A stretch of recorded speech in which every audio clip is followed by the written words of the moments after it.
now call to order the special council meeting of Monday, Wrong April agenda. 2022. The time is 7 p.m. Well, let's go to Committee first. Oh, I'm sorry. First, let me start over. Take two. I now call to order the Committee of the Whole meeting on Monday, April 18th, 2022. The time is 7 p.m. Ben, would you please call the roll? Member Orr? Member Matheny? Here. Member Revolt? Here. Member Stroya? Here. Member Warren? Here. Member Wyrick? Here. Member McLeaster? here. 7 present. Okay. Daryl, let's kick it off. Well, before us for our consideration this evening is the long-awaited ordinance establishing Chapter 703, registration of rental units. Ben has done an excellent job recapping the history of this. I would supplement it only with a couple of just sort of general comments. The first is that both in 2019 and 2021, our surveys indicated that rental registration or rentals was an issue of concern among our constituents. Many were concerned about the proliferation, and some were concerned about the long-term impact upon the community. As I read the papers from Northeastern Ohio, other aging communities such as ours have had real problems. We may not be there yet. One of the advantages of having a rental registration is our ability to literally collect data upon which to make decisions. And I underscore that. It's not what we think is going on, but what is actually occurring. And the registration will give us numbers and also compliance information, which is absolutely critical. So without that type of data, it's very difficult to create a longer-term strategy for the community. What are the kinds of things that we are looking for? We're looking at numbers. We're looking at safety issues such as smoke detectors, carbon monoxide. We're looking for health issues. We're looking for maintenance issues.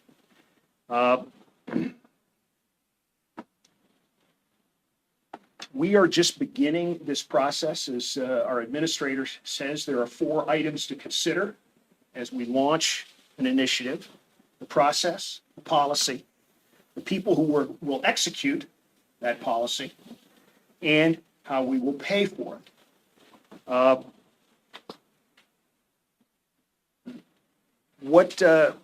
Before I turn it over to the administration to dive into this in more detail, what I'd like to do is schedule this for a return to the next committee of the whole. So after all the conversation occurs tonight, I'd like to bring it back an additional time, and then we will take it out for its 3 readings if we have concluded our business. And I believe that we will by then.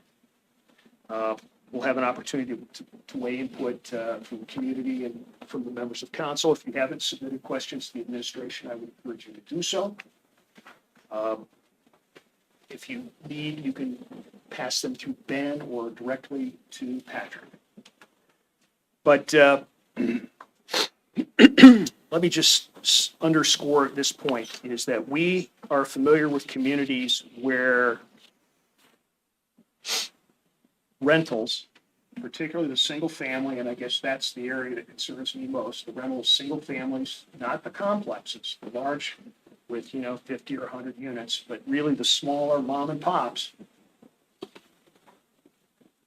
When we look at other communities, some of those communities have very serious problems. And once the rental situation gets out of control, once you lose control of it with non-responsive owners who are not interested in the well-being of the community, it's very, very difficult to get back. Cleveland has struggled mightily. Akron struggles. I think Alliance has had some issues. It's clearly not something that we want to, a place we want to be.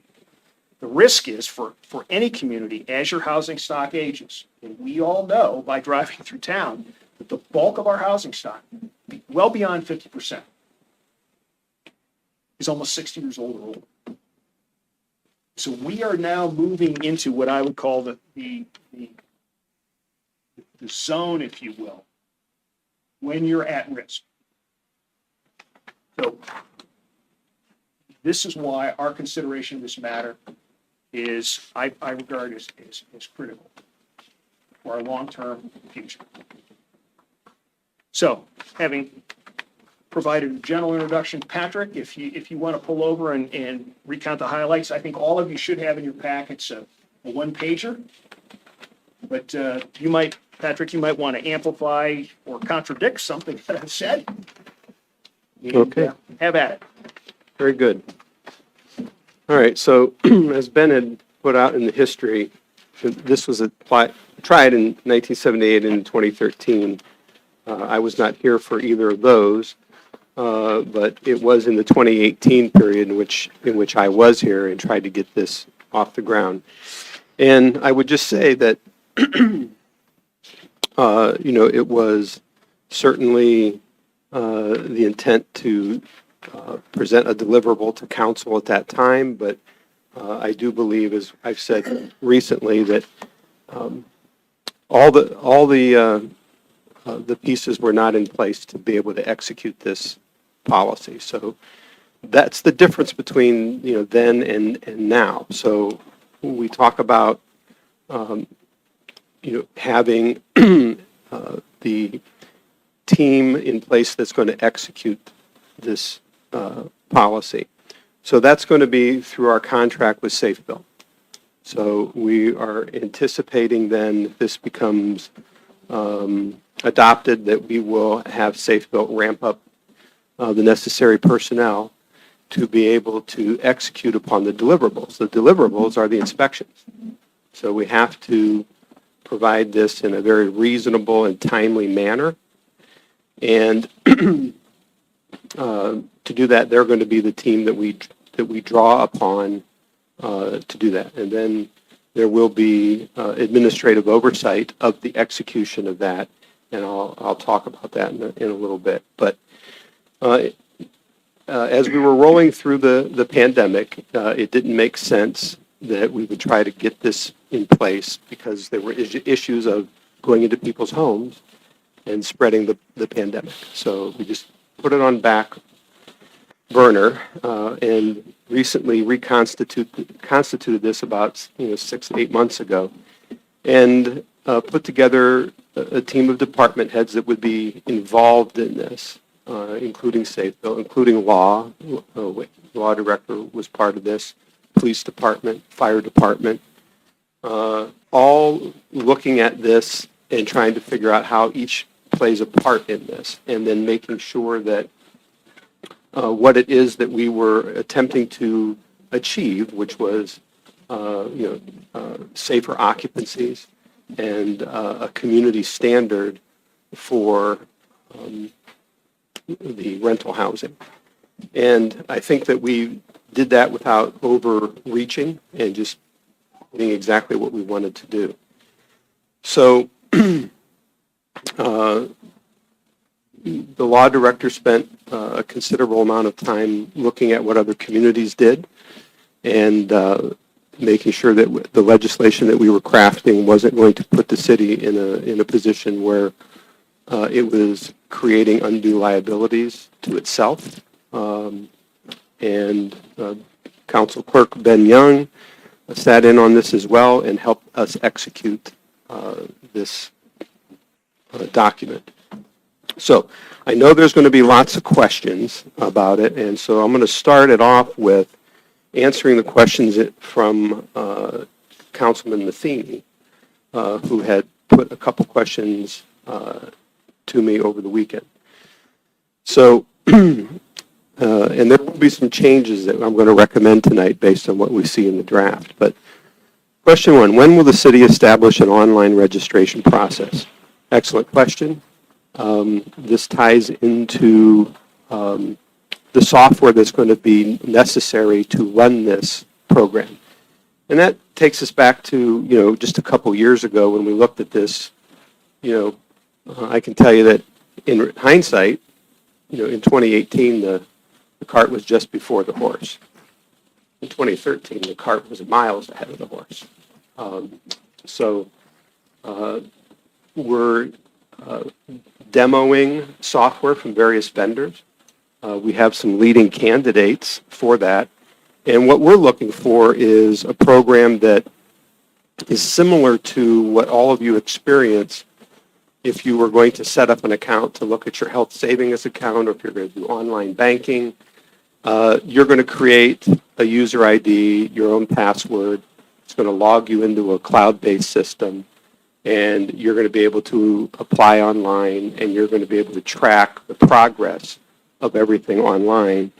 And certain things will automatically happen once certain milestones are achieved. So, for instance, you submit an application. You should get an email saying, hey, we got your application. Thank you for submitting it. We're reviewing it. Once it's reviewed and completed and it's, thumbs up, another email goes out to the person saying, hey, your application was completed properly. We're ready to schedule the inspection. And then there's this stuff that just automatically happens to move it along. And the intent is to try to create this in as much as a digital world as possible without creating a lot of undue paperwork.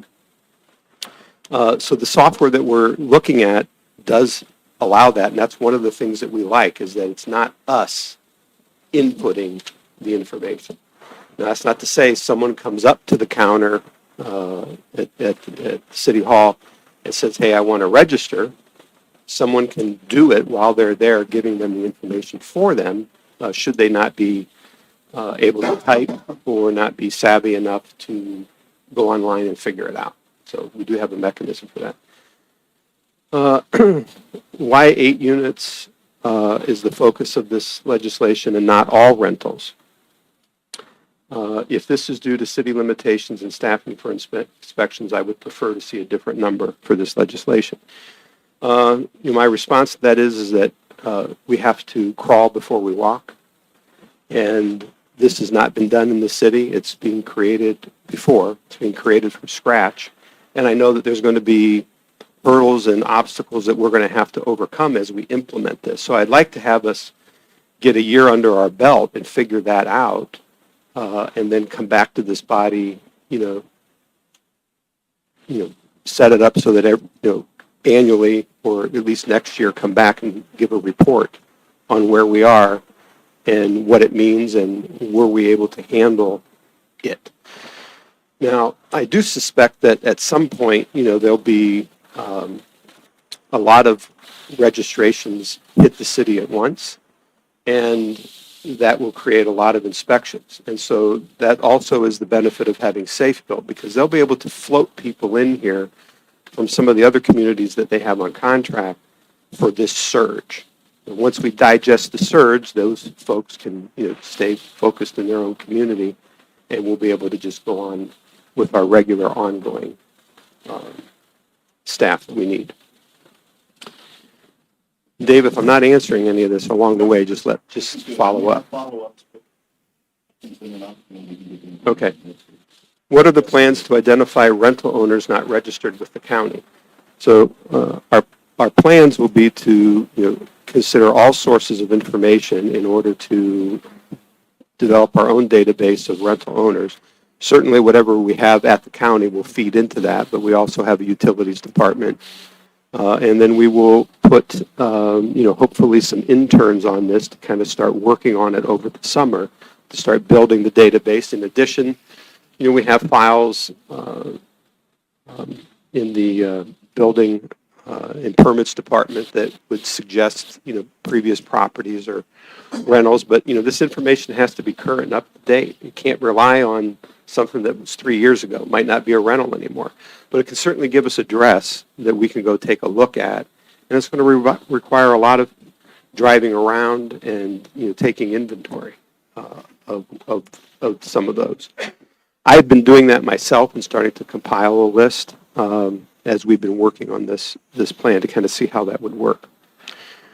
Will we allow a P.O. box for the owner registration, or is a physical address required? The physical address is required for the owner to register.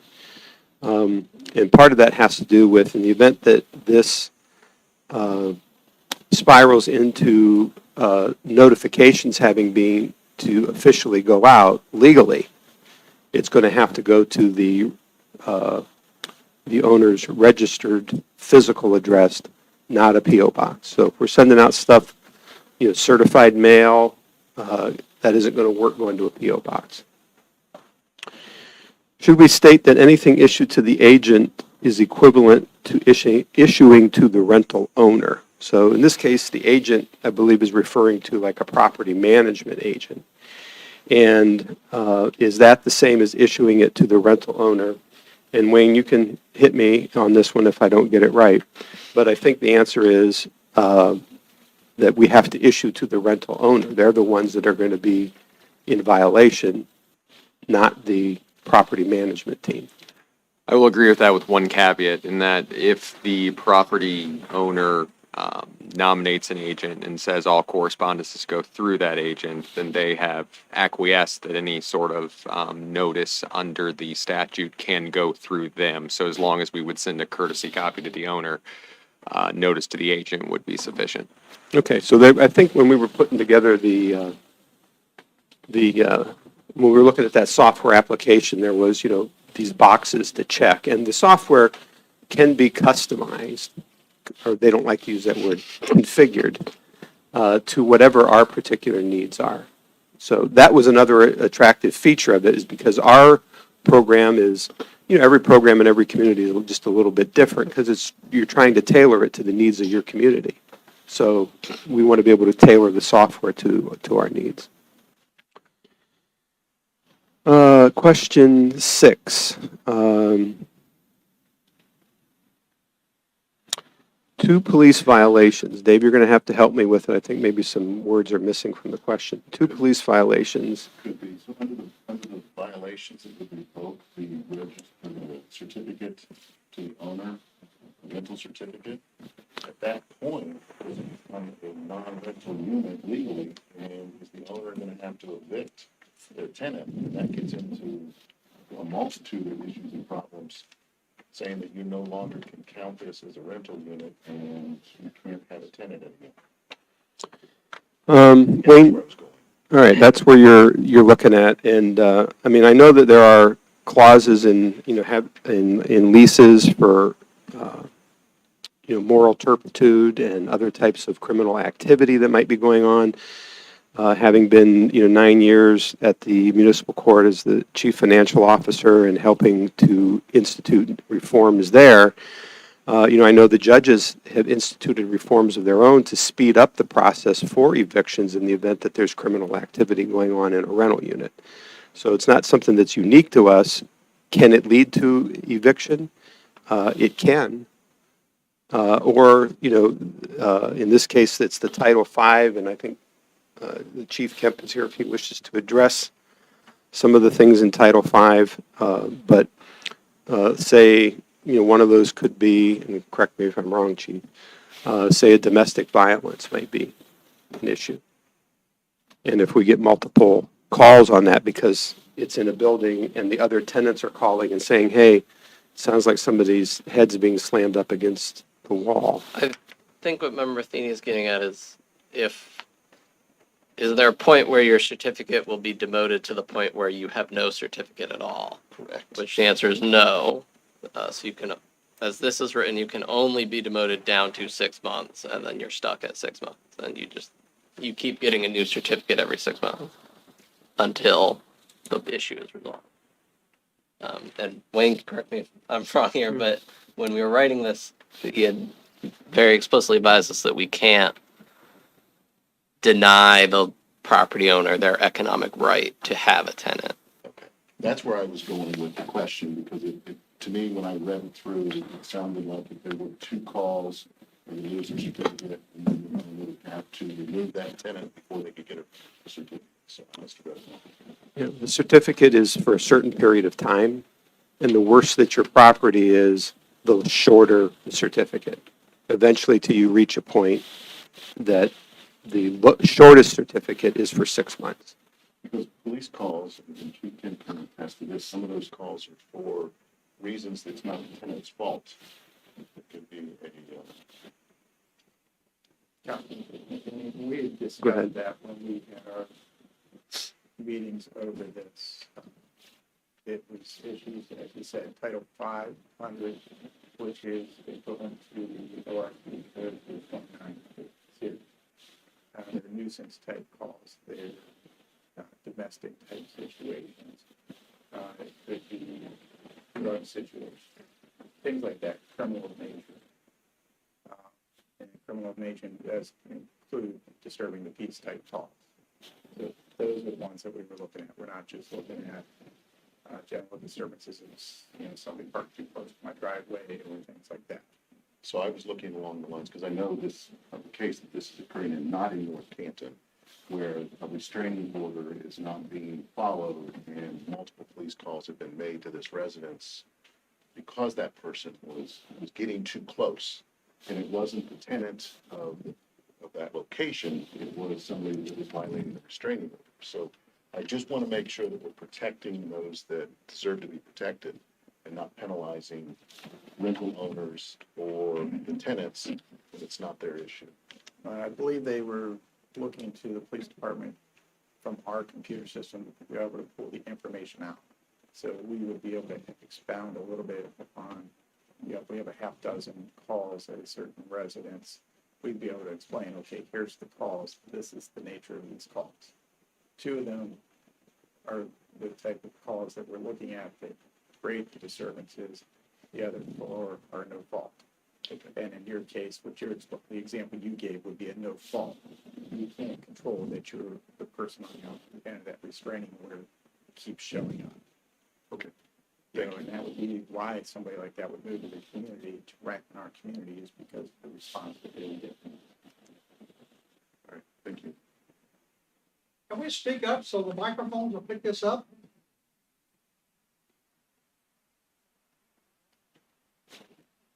There's something that you needed me to repeat, Mr. Osborne.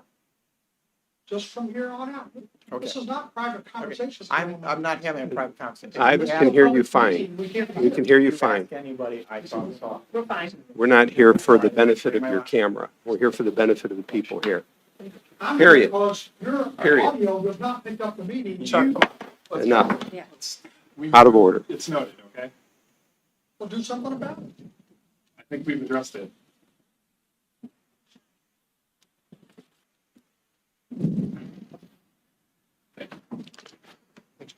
All right. In 70306D, how is the city going to get notice from a bank of closing on a rental unit? So it sounds like perhaps somebody's buying a rental unit, and how are we going to get notice from the bank? We're not going to get notice from the bank. Don't care to get notice from the bank. It's the burden falls on the owner of the property who's buying it, if they're going to use it as a rental, to then reach out to the city and get registered under this program.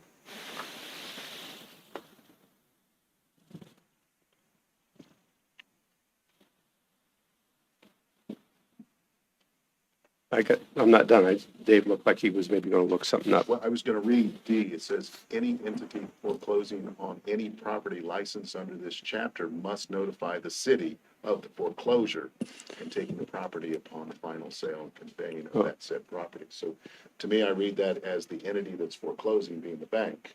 Okay, you used a different notifying the word. city. In your email, you said closing, Ah, and you're saying now foreclosing. yes, So that's different. yes. Yeah, I'm reading D. It is foreclosing on the property.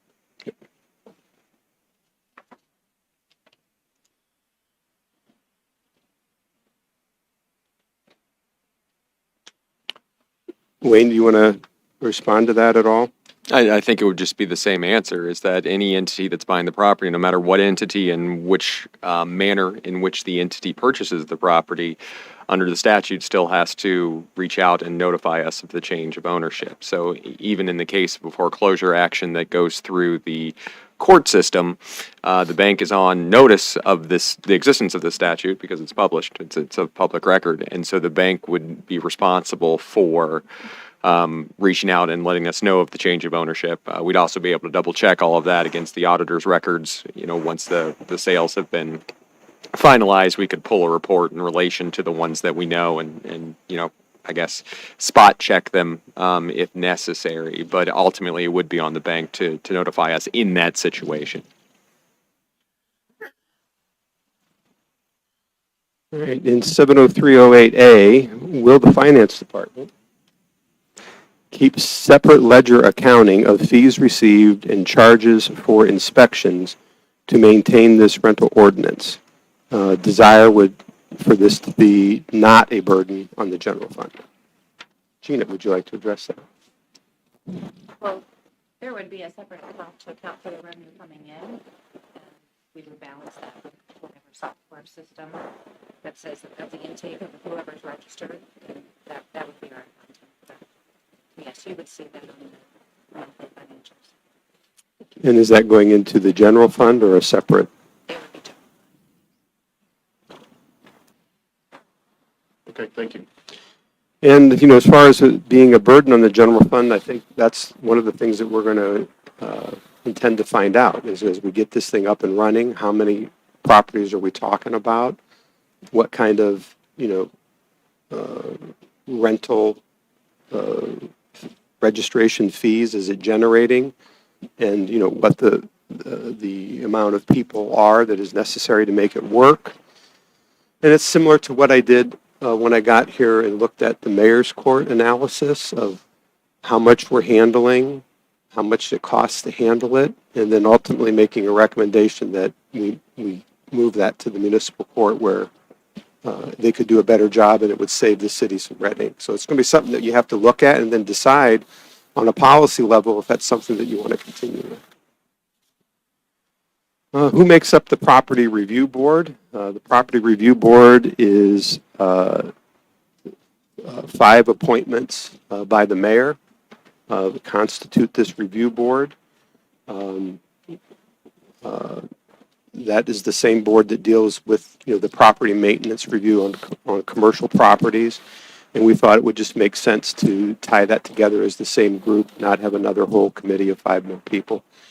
And the mayor's in the process of filling that. So I think he's got 3 done and 2 more to go on that. And so I'm sure he'll fill you in when we get to that.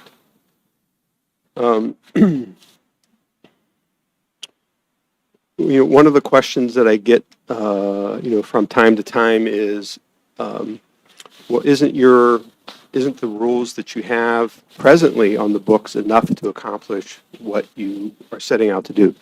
And the answer is no.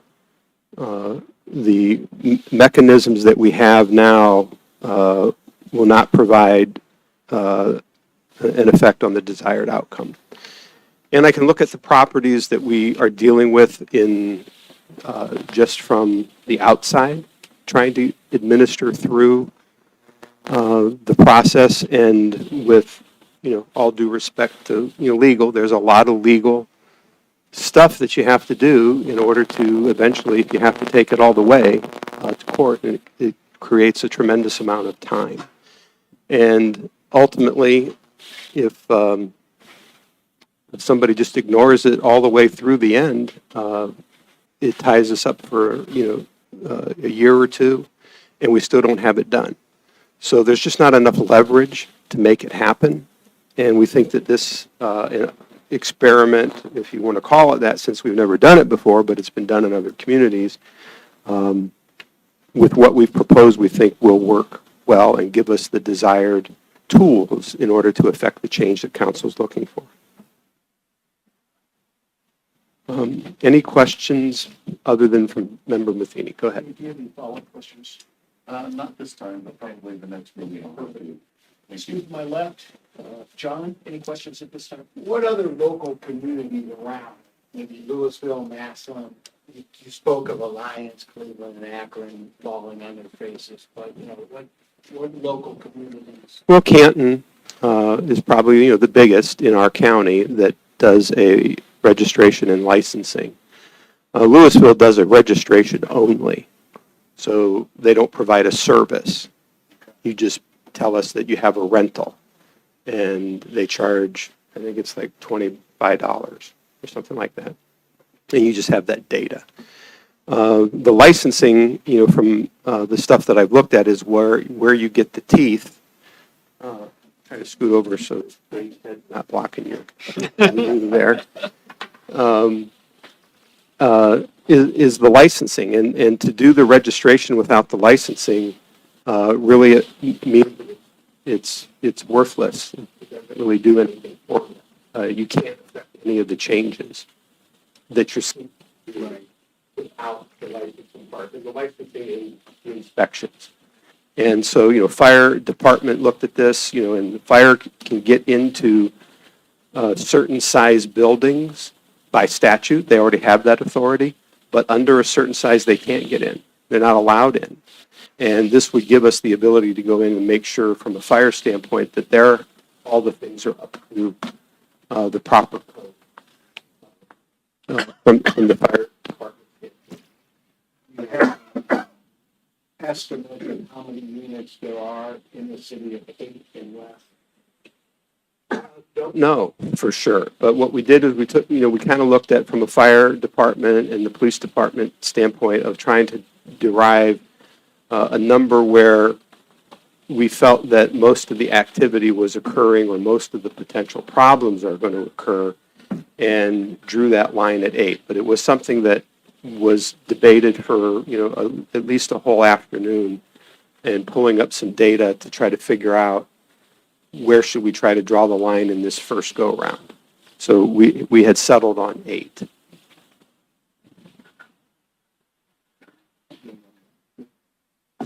Stephanie? I met with Ben this morning about everything, so I feel good. Mr. Police Director, have already taken a bite of this apple?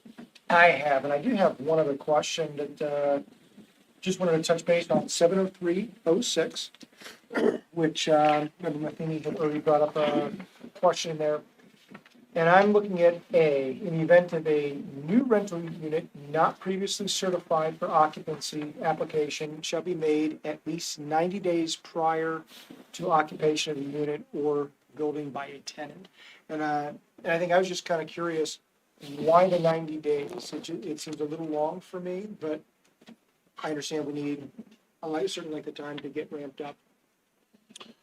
My recollection on this particular provision could use a refresher, but in talking with Member McLeister about it earlier, one of the situations that was presented was, let's say, somebody takes a house that became available. Their parents lived in it. Parents moved to a nursing home, assisted living facility. The children want to keep the house but turn it into a rental. And to the circumstances that they're not aware of this legislation, and they go out and put it up for rent and get somebody to move in, or they know somebody that found that it would be perfect and they could slide them in right away, wouldn't even have to do any upgrades to the home or whatever. So maybe in this instance, 90 days might become a burden in the sense that they might not be able to get someone in and paying rent right away.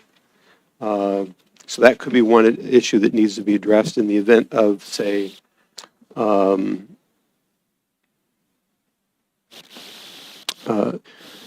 where someone is going to sell the house, but it's not a family member that's, the same scenario, the family wants to sell the house, not turn it into a rental, and then someone else buys it, and they want to turn it into a rental.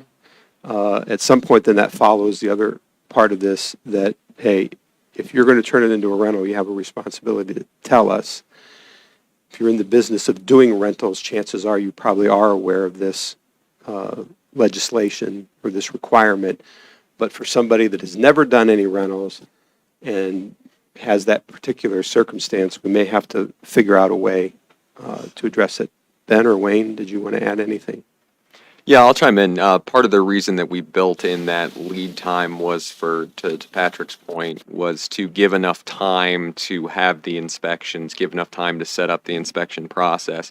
Because the way we saw it, this statute, it protects both sides. It protects the landlord and the tenant here. So to Patrick's point, with an individual who has never done it before and isn't aware of the requirements, it's a checklist of sorts for them to go through and have a chance to remedy certain situations in the event that the first inspection, they don't quite meet, particular standards. And at the end of the day, once the certificate is issued, they have something to rely on with their tenant saying, look, I complied with the statute, the inspections are fine, everything's there, so that if the tenant comes back later, you have the situation where the landlord can point to the fact that, hey, at the time you took possession of the property, all these things were in good working order. And the same side of things on the tenant's perspective of, they'll have access to some of these records as well, and they'll know that the landlord is being held to a certain standard as far as what they have to provide in the service, what parts of the inspection that they have to set up. So really, it was set up as 90 days, and I think that number can be massaged if need be, if council agrees that can be shortened. But the idea was to build in as much lead time as possible to make sure that anybody that's new to the process can meet the requirements of the process before a tenant moves in. And I can appreciate that, and I think our conversation earlier went, similarly, that, I appreciate the value as a tenant of receiving the certification or seeing that they're certified. I was just concerned that the 90 days might seem a little bit prohibitively long, but that's my only comment.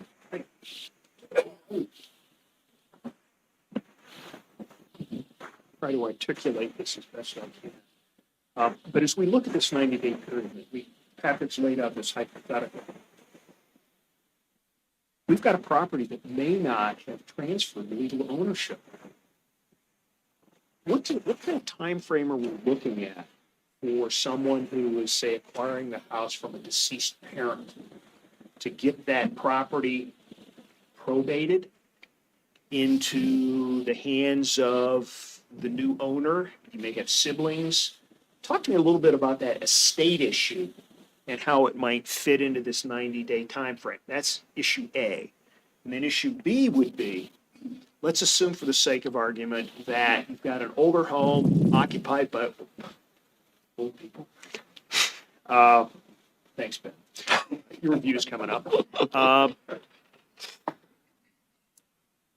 But there may be issues associated with that home that require remediation. And you're going to have a contractor. You're going to have to schedule a contractor in. So you don't want to push the window too tight because you're going to need to get that done. So talk to me about that legal back end of how the family manages that and the time frame. What would it take to get that? Okay, so both valid questions. I'll start with the estate question because it's the easier one. Any estate process, start to finish, to probate and get property out of an estate into whether it's heirs or whether it's a third-party purchaser, is going to take well more than the 90 days. I mean, you just do not see the turnaround. And I can appreciate that, but I guess my question is whether it is an estate situation, a relative dies and I'm taking over the property, or I'm buying Daryl's house. Can you make notice?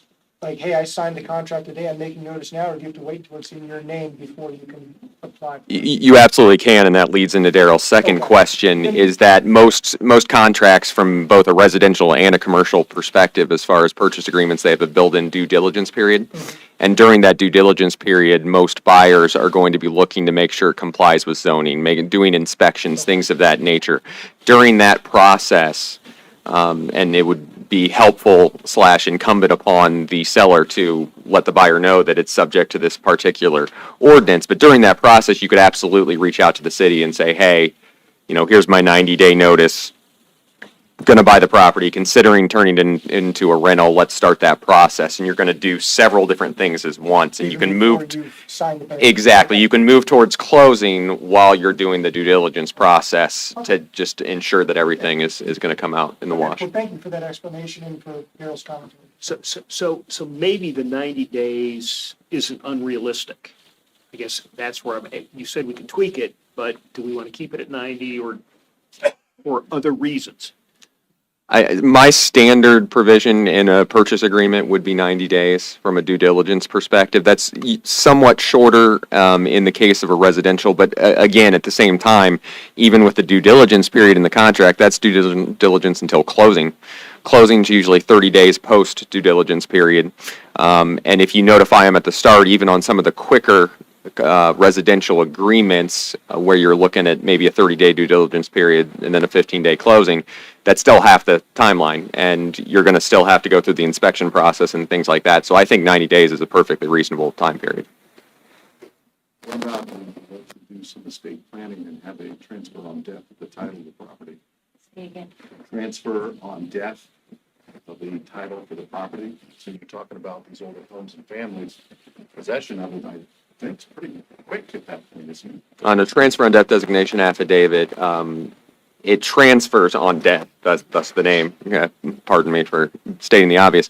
The official transfer happens. You file something called an Affidavit of Confirmation, which is a relatively simple affidavit that indicates that the decedent died. The property was subject to a transfer on death designation affidavit. Accordingly, the property is now vested in the beneficiary. So to answer your question, yes, that would be a very quick turnaround from a real estate perspective, but then we still have to factor in the fact that if they're getting it from a transfer on death designation affidavit, 9 times out of 10, that's from a relative. It's from parents, from grandparents, from somebody who more than likely lived in the home.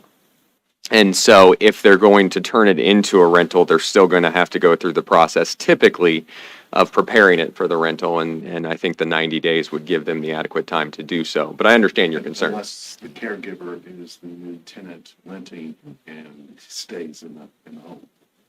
So I guess the point I'm trying to make is that forcing the 90 days may be too long, and not having the flexibility to allow a person to remain as a tenant in a place while the inspections take place to make sure that it's up to code, whatever the case needs to be. I fear that could be detrimental to those that are trying to rent the property or the families that have those properties. I just don't want to be too restrictive. I just still want to fall on the side of safety. But what point do you say nobody can be in this house for 90 days? Might not work. And that's exactly the point that I'm trying to make. I think I'm certainly in agreement with this ordinance. I think that it's needed. I guess my 2 litmus tests, if you want to call them, that I was looking at was I want to make sure that this is not a tax on rich people, so to speak. I want to make sure, and I don't think that we've met that bar. But I also don't want to get to the point where we're denying people the right to make money on an asset that they purchased. But so I think I've stated kind of what I wanted to get across before. I just don't want to make it prohibitive on people to make money on their assets. Here's the other point. You've heard me say this many times. Patrick's also, it's an experiment. Mhm.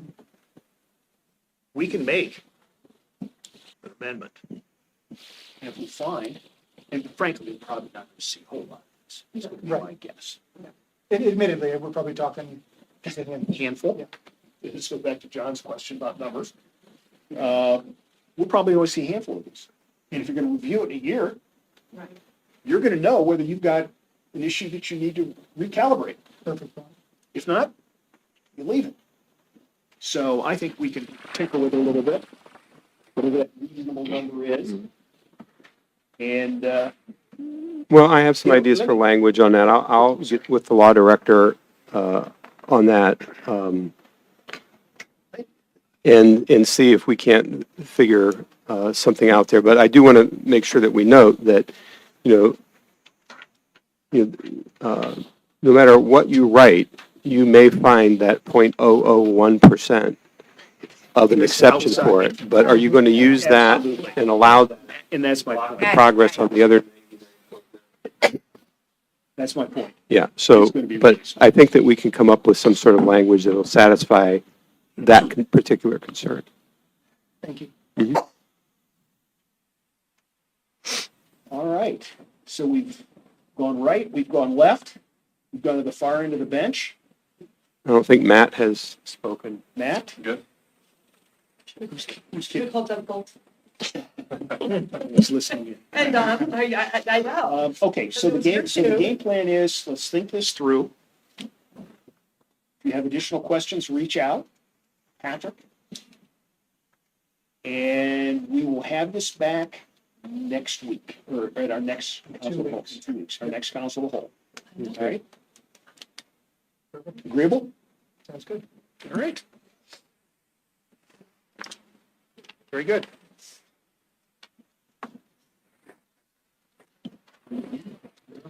Oh, my goodness, okay. As you know, the Planning Commission, per the write-up, has reviewed a request, if you will, for modifying the accessory uses in the North Main Street Gateway District. This was to add a gasoline station as an accessory use requiring a conditional use permit. That issue cleared Planning Commission, and tonight's action would be to set a date for a public hearing. And Ben, what date did we have? I would recommend May 23rd at 6:45 p.m. Okay. Is that agreeable with everyone? I'll make a motion that we set it for May 23rd at 6:45. Is there a second? Second. All in favor? Opposed? I'm done. Moving on, Stephanie.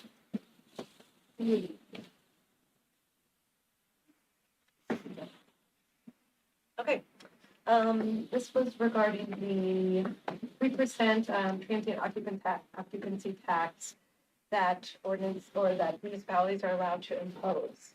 And so this would be 3% for anything under 30 days, is that correct, Catherine?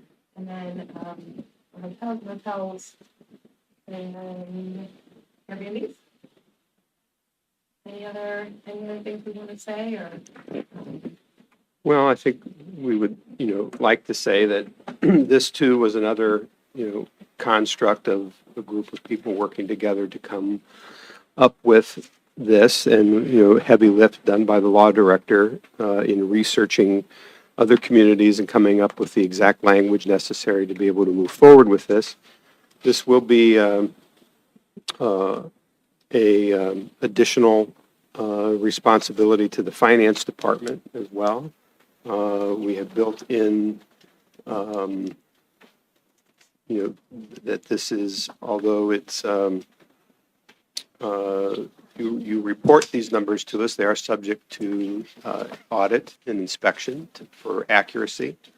And we don't know, how many this would apply to as far as Airbnbs. We don't have a handle on that. Right. Again.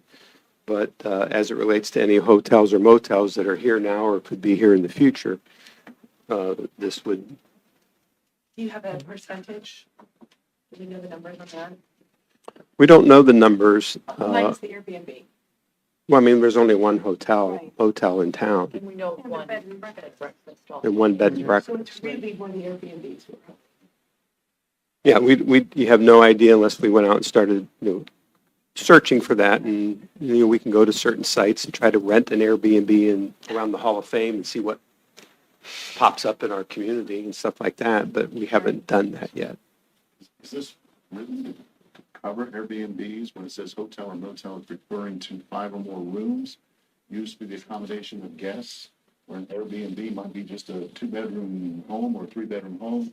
I'm not sure how many of the bed and breakfasts, how many rooms they have. Is this inclusive of everything, or only hotels and motels with 5 or more rooms?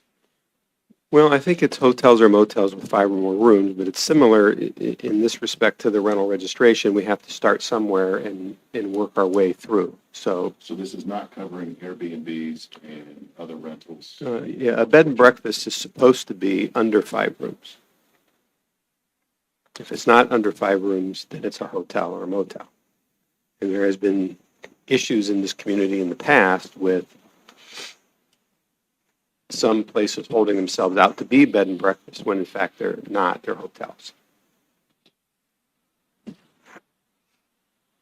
And, the main differentiator in that is state fire law. So when you get to more than 5 units that you're renting out, 5 rooms, that's a hotel.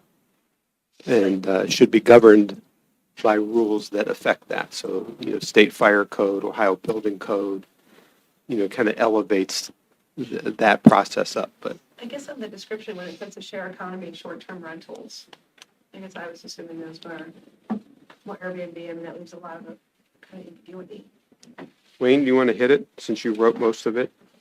Yeah, so the intent of it, traditionally, throughout the communities that apply it, the one that is relatively recent that has applied it up to scrutiny in the courts is the community of Rocky River, Ohio. But there are quite a few in the state that use it. Traditionally, they go mainly for hotels and motels, with the idea being that the hotels and motels are going to have more volume, more activity that you're going to want to monitor, again, from a health, safety, welfare perspective, which is part of the reason for this. It's not purely tax-driven. It's also, again, data analysis to retrieve data to see how many people are coming through the hotel that is here and any future hotel. But ultimately, it was written in a way, I drafted it in a way that it would somewhat mirror the Rocky River statute in that the focus was on hotels and motels, because that was after conversations, that was kind of where the concern was. Would there be the possibility of widening the definition to allow for certain bed and breakfasts? Absolutely. And that's certainly a conversation that we can have. But as I drafted it, the intent was to make it more focused on the hotel motel side of things. Yeah, I guess I'm just like, we have the one motel. And how many rooms is it? One? Yeah. Oh, it's bigger than you think. Yeah. Yeah, I know. I guess sometimes these, if we're gonna go in the future and say yes, and again, like Daryl said, we can amend it, change it.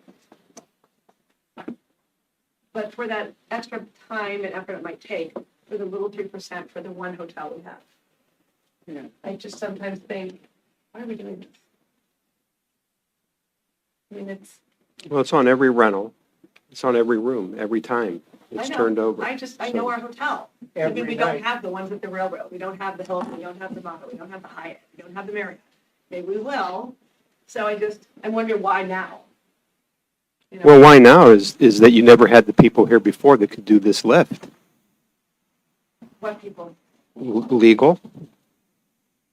A. B. Administrative team that could execute the policy, a finance director that could execute the policy. You didn't have that before.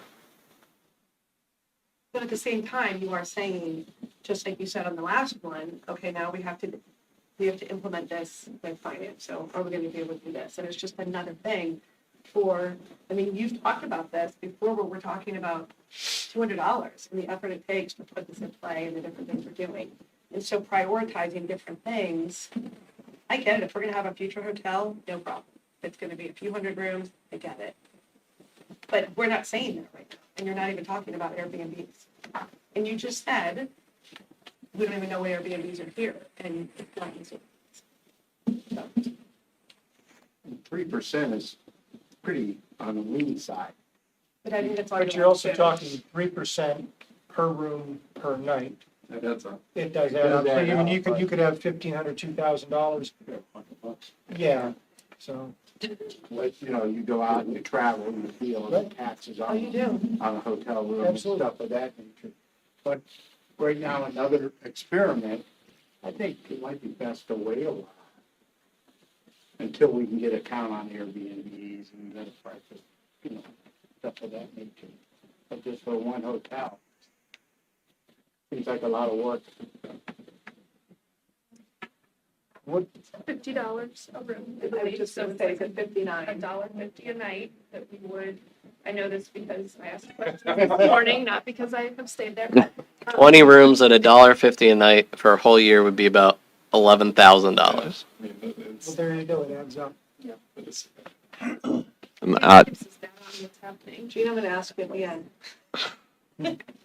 May I chime in on one point that the Councilman Orr made, and that's as to the 3% figure. The reason 3% was chosen is because 3% is the figure that the Ohio Supreme Court upheld. And the concern of expanding that, I mean, when I drafted the statute, I looked at all sorts of examples in the state of Ohio and elsewhere. And if you're in Los Angeles, you can get away with 12%. I don't believe we can do that in Ohio. I don't want to push something and have you consider a statute that would ultimately be overturned by the court system, where the courts have allowed for the 3%, but have not opined on whether a higher percentage would be acceptable, and in fact left it open in their decision that in the event a percentage was presented to them that was higher than this, that they'd perhaps have to reconsider the legalities of it. You know what it is in Canton? Say, the hotels on the hill. I do not know what it is in Canton, no. Only be 3%, right? Well, yes, most of the statutes that I've reviewed, it's 3%. 3% is the traditionally accepted one, so that is the standard in Ohio as we speak right now via the case law. There's a bed tax, though, There's a bed. That's Yeah. that's collected, and that's not the same as a According to Chapter 185.02 of the Canton Municipal Code, they levy a 3% transient occupancy tax. Is there a reason why Airbnbs and B&Bs can't be wrapped into this now rather than kind of mentioned as a maybe in the future? I will say from a legal perspective that all the case law focuses on hotels and motels. When I've read the statutes in other municipalities, they've all focused on hotels and motels. There has not been one that I've read that have allowed Airbnbs as being written into the statute. So again, from a legal perspective, if we're trying to make sure that this passes the muster, that leaves open a possibility, a variable that the courts have not accounted for. And so the question is, would a 3% tax be considered legal on an Airbnb, which has theoretically lower turnover, lower profit margins, things of that nature? I don't know the answer to that. I don't know what the courts would say, but I could see them differentiating between the two in a legal analysis. And so again, focusing on what I knew was acceptable with the courts, what I knew was acceptable in other municipalities, that's how this was drafted.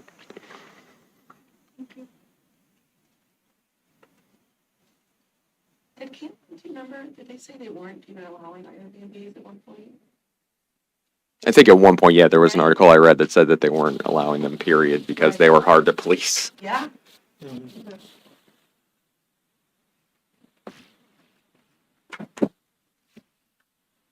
Any other comments?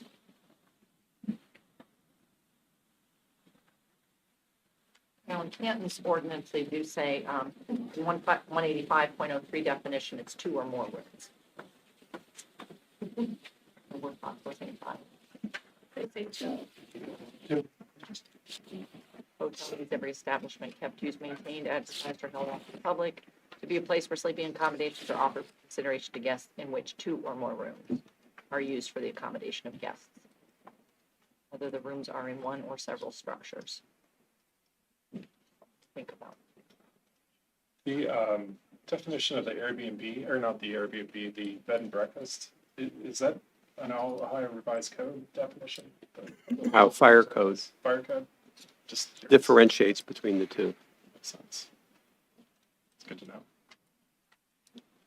Well, this was a carry forward from a previous council. For those of you who were here in the previous council, this was subject to some discussions then. So those of you who are new, that's why this is being brought forward. It's not something that we're just making up. I do not remember this one. Who brought it up? You can call, Soretta. call I don't remember Mr. all of Soretta. the, Oh, just call Mr. Soretta. I think Okay. Mr. Peters was also. Yeah, Mr. Peters as well. The ward chairman, ward representative. Okay. So we'll go back to the agenda. Yeah, Can I have a motion and a second to move that to the agenda? The vote will move. Second. All in favor? Aye. Opposed? No. Motion carries 6-1. Okay, moving on to Street and Alley Committee. I am going to recuse myself from this.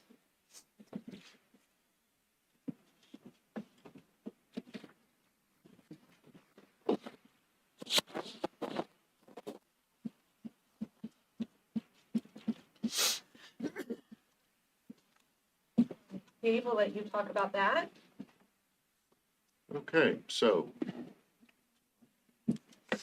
Okay, so this is Plat 5 of the sanctuary, and it has gone through the planning commission. It has been thoroughly vetted. There's been public comments on this, and it is now in front of us to move to the agenda for the next council meeting to accept their plat and design.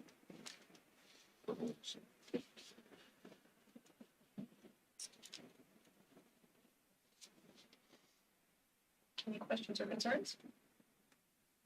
Need a motion? I need a motion. I will make the motion that we move. All right, The vote will second. all right, to move item 5A to the council agenda. All in favor? Aye. Aye. Okay. We can bring him back in, please. Jamie, start talking about water, sewage, and rubbish. I would be constant. All right. Since Matt is working his way back in, Exactly. we're talking about ordinance number 31, 2022. I think we all are aware of the stormwater protection area that we had talked about earlier in the year. This was the actual map.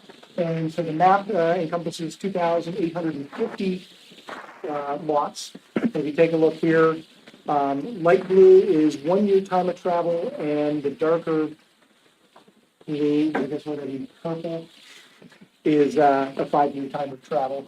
And it's worth noting that this went to the planning commission, and it was unanimously approved and sent back to us here. So any questions or comments? Did I hit all the points, Mr. Diorio? Yes, you did. All right, perfect. I would entertain a motion on this item. Oh, let me do this. Oh. Have a motion and a second to add ordinance 31-2022 to the public hearing on May 23rd, 2022 at 6:45 PM. The vote moves. Second? All in favor? Aye. Opposed? Motion carries. And can I have a motion and a second to move ordinance 31-2022 to the council agenda? So moved. Second? All in favor? Aye. Opposed? Motion carries. We'll entertain a motion to adjourn. So moved. Second. All in favor? Aye. Opposed? Adjourned? Seconds or 60 seconds? Something like that. Oops, Sue's Well, leaving. Shannon, when she's ready, not me. She already goes to a meeting? Okay. She's ready. She was out. Oh, okay.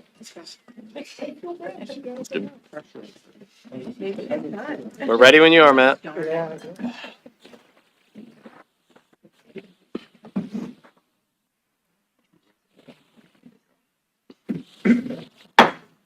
I now call to order the special council meeting of Monday, April 18th, 2022. The time is 8:02 PM. Opening prayer. Jane. All right. Dear Lord, I pray that you guide us always. Satisfy the needs that need to be met during this meeting. Strengthen us as we make tough decisions. I pray that we will be like a well-watered garden, like a spring whose waters never fail. I pray that we will be fruitful. Father, please guide us that this meeting can be productive. Let us be effective and decisive. Amen.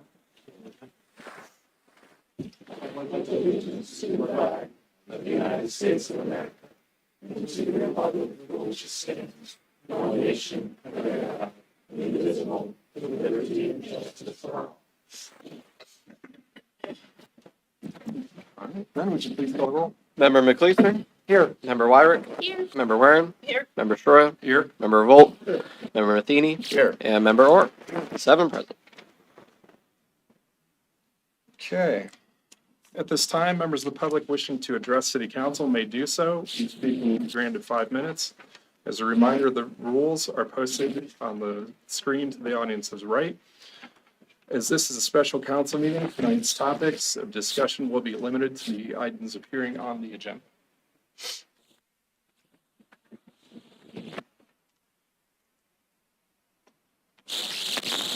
Last call for public speaks.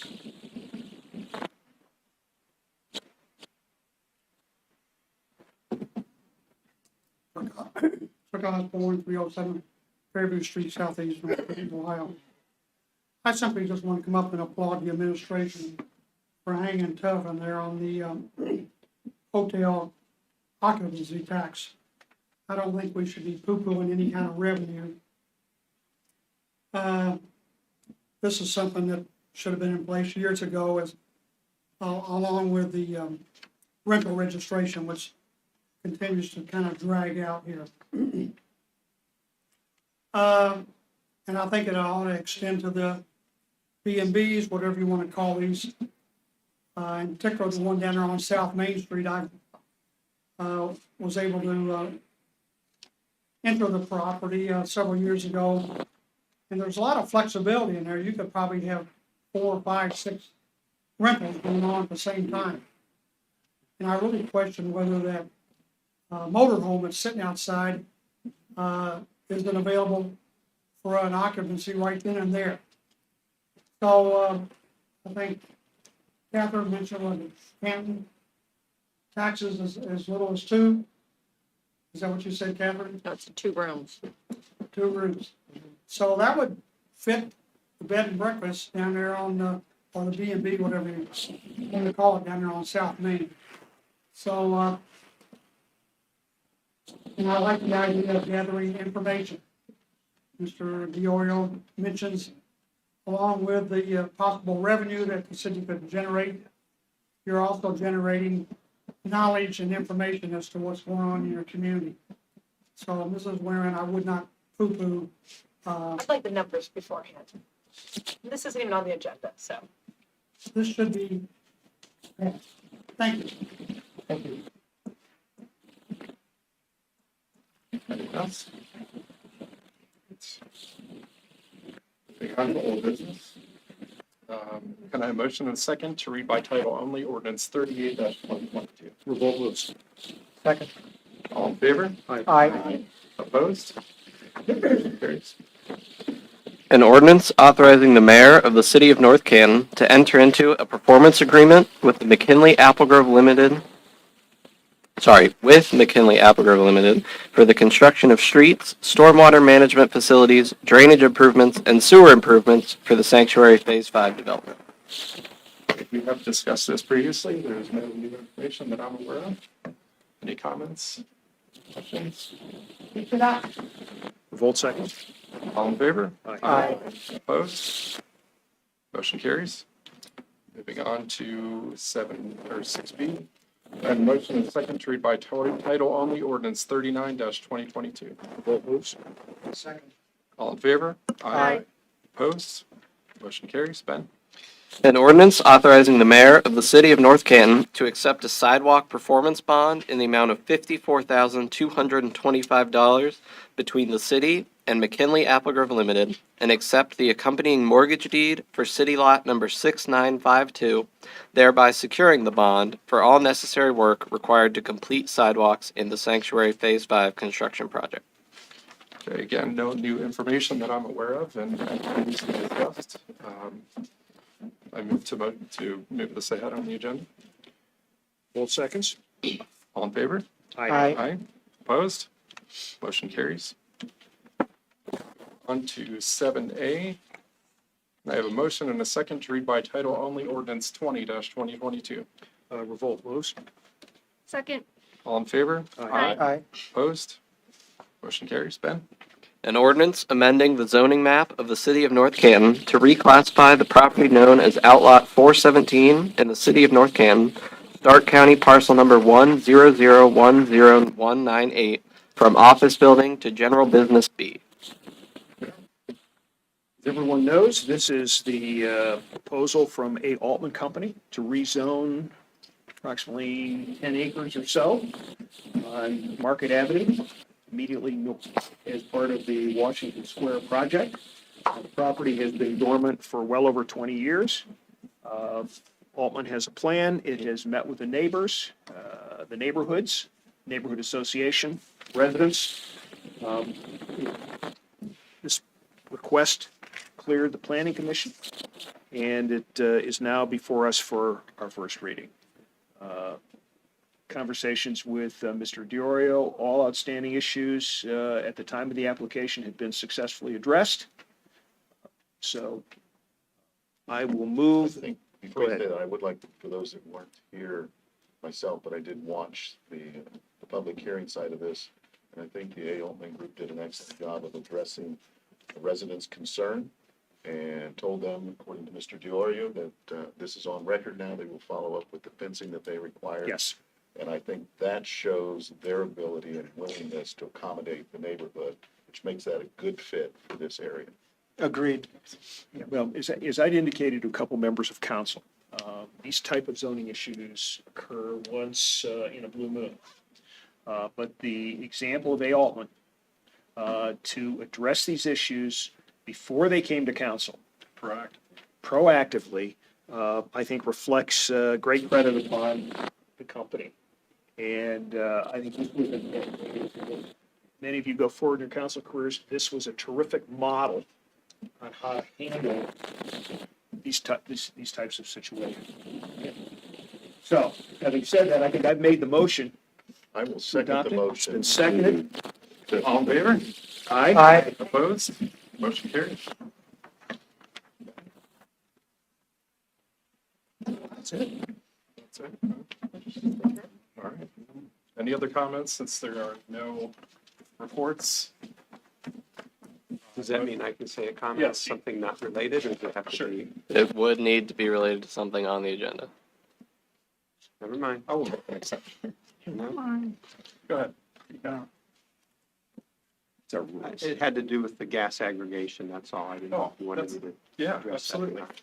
Let's hear it. You're not requesting any action. No. No. I It's a just public wanted to let announcement. you know what, that, again, the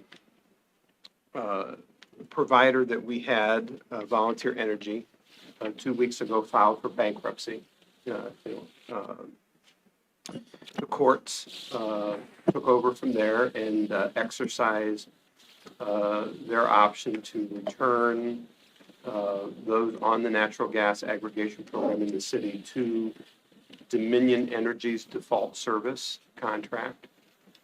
I have spoken with Dominion, and that letters have gone out from Dominion to everybody that is on the city's gas aggregation. We were not the only community in Ohio affected. And Stark County gas aggregation program was also affected. They had chosen Volunteer Energy as well. So what is the administration doing? We've already moved through preparing an RFP in anticipation that the contracts would be returned to Dominion. So we move forward with that. We've issued RFPs to the eligible suppliers. We're going to conduct another auction to get what we hope will be the best rates. In the meantime, the Dominion rate for people that return to the default program is 5.5 per MCF, $5.50. At some point then, we will have our auction, we will pick a vendor, and we will be able to move forward with new aggregation program.